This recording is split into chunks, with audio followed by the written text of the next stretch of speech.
രാജ്യത്തെ വാഹന വിപണി കുതിച്ചുകൊണ്ടിരിക്കുകയാണ്. ഇതിനിടെ വാഹനപ്രേമികൾക്കും വാഹനം വാങ്ങാനിരിക്കുന്നവർക്കും ആശങ്കയായി മാറുകയാണ് E20 ഇന്ധനം. 20% എഥനോൾ കലർത്തിയ പെട്രോളാണ് E20 ഇന്ധനം. കരിമ്പ്, ചോളം, ബാർലി എന്നിവയുടെ കാർഷികാവശിഷ്ടത്തിൽ നിന്ന് മാറ്റിയെടുത്ത ആൽക്കഹോൾ കലർന്ന ഇന്ധനമാണ് എഥനോൾ. രാജ്യത്ത് വൻ മാറ്റങ്ങൾ കൊണ്ടുവരുമെന്നും ഭാവിയുടെ ഇന്ധനം 100% ബയോ എഥനോൾ ആയിരിക്കുമെന്നും പ്രഖ്യാപിച്ചാണ് കേന്ദ്ര സർക്കാർ E20 രാജ്യവ്യാപകമാക്കുന്ന പദ്ധതിയിലേക്ക് കടന്നത്.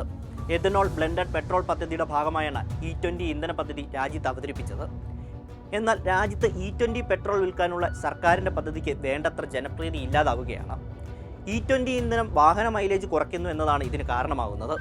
E20 ഇന്ധനം വാഹനങ്ങളുടെ മൈലേജ് 1 മുതൽ 6% വരെ കുറയ്ക്കുമെന്നും പഴയ വാഹനങ്ങളിൽ എഞ്ചിൻ തുരുമ്പ്, കേടുപാടുകൾ എന്നിവയുണ്ടാക്കുമെന്നും ഉപഭോക്താക്കൾ ആശങ്ക പ്രകടിപ്പിക്കുന്നുണ്ട്. വിഷയത്തിൽ സർക്കാർ പറയുന്നത് E20 സുരക്ഷിതവും പരിസ്ഥിതി സൗഹാർദ്ദവുമാണെന്നാണ്. E20 ഇന്ധനത്തിനെതിരെ ഉയരുന്ന വിമർശനങ്ങളെ കേന്ദ്ര ഗതാഗത ഹൈവേ മന്ത്രി നിതിൻ ഗഡ്കരി തള്ളിക്കളയുകയാണ് ചെയ്യുന്നത്. പെട്രോൾ ലോബിയുടെ ഗൂഢാലോചനയാണ് E20 ഇന്ധനത്തിനെതിരായ വിമർശനങ്ങളെന്ന് അദ്ദേഹം പറയുന്നത്. E20 മൂലം ഒരു വാഹനത്തിന് കേടുപാടുകൾ സംഭവിച്ചിട്ടില്ല, ഒരു ഉദാഹരണമെങ്കിലും കാണിക്കൂ എന്ന് അദ്ദേഹം വെല്ലുവിളിക്കുകയും ചെയ്തിരുന്നു.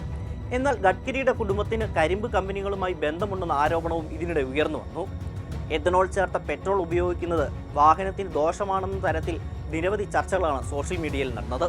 ഇതിനിടെ എഥനോൾ ചേർത്ത പെട്രോൾ ഉപയോഗിക്കുന്നത് വാഹനത്തിൻ്റെ മൈലേജിൽ ആനുപാതികമായി കുറവുണ്ടാക്കുമെന്ന് കേന്ദ്ര പെട്രോളിയം ആൻഡ് നാച്ചുറൽ ഗ്യാസ് മന്ത്രാലയം തന്നെ വ്യക്തമാക്കി രംഗത്തെത്തിയിരുന്നു.